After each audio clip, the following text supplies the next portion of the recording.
ओशो उर्फ भगवान रजनीश उर्फ चंद्रमोहन जैन 1960 पासून आचार्य रजनीश म्हणून आणि 1989 पासून ओशो म्हणून ओळखले जाणारे ओशो हे आंतरराष्ट्रीय अनुयायी मिळवणारे भारतीय गूढवादी गुरु आणि आध्यात्मिक शिक्षक होते.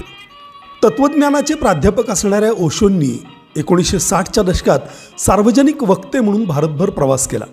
समाजवाद, महात्मा गांधी आणि संस्थात्मक धर्मांवर उघड टीका केल्याने वादग्रस्त ठरले. ओशोंच्या बहुमिश्र शिकवणीमध्ये ध्यान, जागरूकता, प्रेम, उत्सव, धैर्य, सृजनशीलता आणि विनोद यांना महत्त्व आहे. स्थितिशील श्रद्धा, धार्मिक परंपरा आणि समाजीकरणामुळं या बाबी दबल्या जातात असं त्यांचं मत होतं.